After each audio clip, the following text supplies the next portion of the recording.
Now, our administration believes we must stand for religious freedom, not just as a legal principle, as important as that is, but as a lived reality, both within our own borders and especially outside of them. In recent years, too often has our nation's international engagement on religious liberty issues been corrupted and distorted to the point of absurdity. Think about this.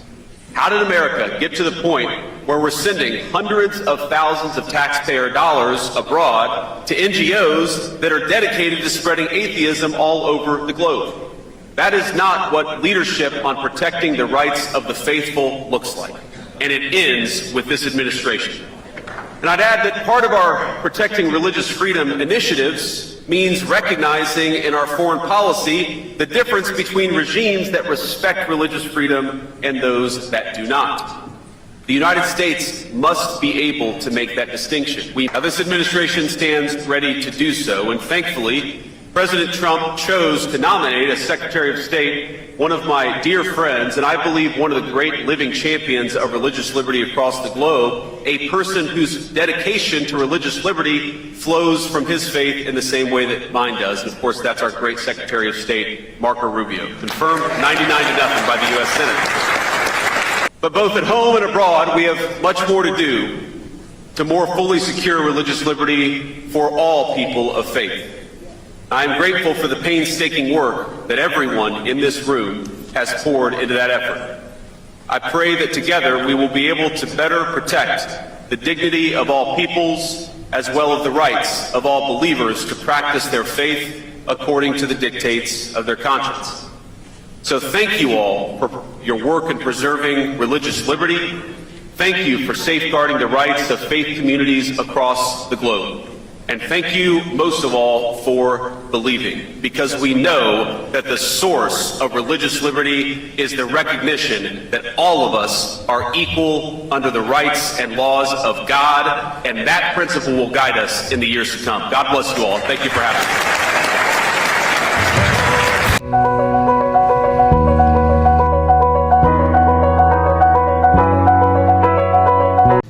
皆さんこんにちは。山根 TV の山根です。今回も皆さんと一緒に考えていきたいと思います。よろしくお願いします。コメント欄に寄せられるご意見はとても参考になります。いつもありがとうございます。皆さんの感想もぜひお聞かせください。さて、最近2世信者の訴えを聞いて、それは君たちの問題ではないといった声が上がることがあります。しかし本当にこのまま家庭連合が全て悪かったという形で終わってしまってもいいのでしょうか。例えば現在進行中の家庭連合に対する解散請求訴訟では、文部科学省が提出した元信者とされる人々による陳情書に虚偽証拠の捏造の疑いがあると教団の弁護団が指摘しています。しかしこれを報じているのは産経新聞のみで、他のメディアは依然として沈黙を続けています。本日、テレビ朝日の記者からの質問に対し、文部科学大臣は、解散命令請求は適正に行われていると述べるにとどまり、証拠捏造の疑惑については言及しませんでした。このままでは、日本の司法はこの疑惑を究明しないまま、世論の流れに乗じて反対派の思惑通りに解散命令を出してしまうのではないかと懸念しています。もし不当な解散命令が下されれば、日本の信教の自由が侵害され、さらには日本の未来にも深刻な影響を及ぼしかねません。日本が法治国家として基本的人権、そして信教の自由を守れるかどうか、今国際社会もその動向を注視しています。この状況を変えるためには、国際社会に訴えかける場が必要です。その一つが国際信教の自由サミットです。このサミットでは、日本で進行する宗教迫害の実態を報告し、世界の人々と共に考える機会を得ることができます。文化の違いはあれど、欧米諸国は歴史的に信教の自由を勝ち取ってきました。だからこそ私たちはこの問題を彼らに訴えかけるべきなのです。特にトランプ政権も注視している信仰を守るための国際信教自由サミットは、私たちの声を届けられる貴重な場です。宗教の自由は一部の人々のためだけのものではなく、社会全体の自由と人権を守るために不可欠なものです。それでは、2月4日にアメリカ・ワシントン DC で開催された国際信教の自由サミットのダイジェストをご覧ください。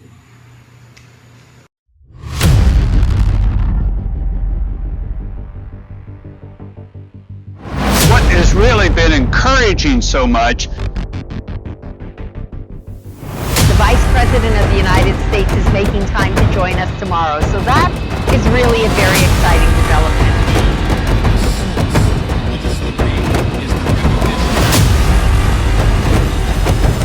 Dr. Jenkins and everyone involved with her. This is a very important time. アメリカから信教の自由を学び、 We know Katrina Lantos. Freedom of religion is for everyone, everywhere, all the time.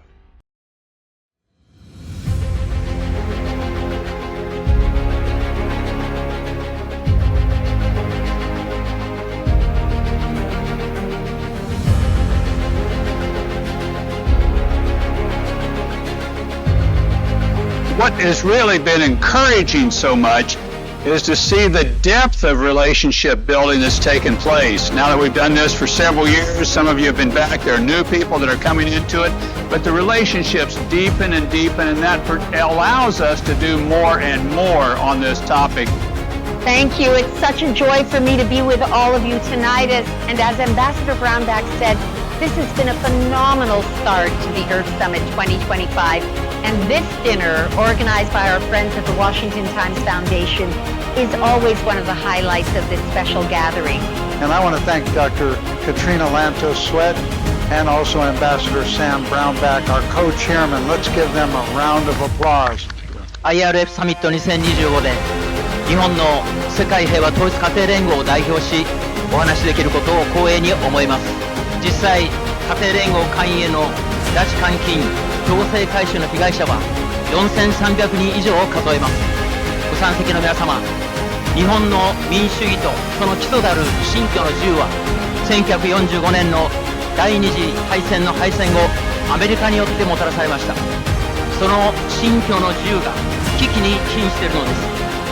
80年後の今年、もう一度アメリカから信教の自由を学び、この危機を克服しなければならないと思っています。Now, the government went further to enact a new law to criminalize so-called unjust solicitation of donations, which sanctions the vague and arbitrary concept of infringement of free will. This law has been announced as being especially designed for the Unification Church, but it could undoubtedly be applied against other targeted denominations in the future. To Ambassador Sam Brownback and Dr. Katrina Lantos Sweat, who are the co-chairs of the International Religious Freedom Summit. This is a very important time to have this summit. And now, with President Trump, we have somebody who is deeply, passionately committed to religious liberty. This is going to have grave consequence for the United States relationship with Japan and our view of what's happening with Japanese politics. It's very important that Japan remain pro-freedom. It's very important that Japan follow its own constitution. It's very important that Japan remain with America and not allow itself to be gradually overwhelmed by Communist China. This is an important meeting, and I'm honored to have been given a chance to chat with you. Words and exposing the political nature of what is going on. Legally speaking, the Family Federation Japan does not meet the requirement of dissolution at all. Let me just say this is probably one of the most important conferences that I attend because religious freedom is really in peril in many parts of the world. Freedom of religion is for everyone, everywhere, all the time. And that says it all.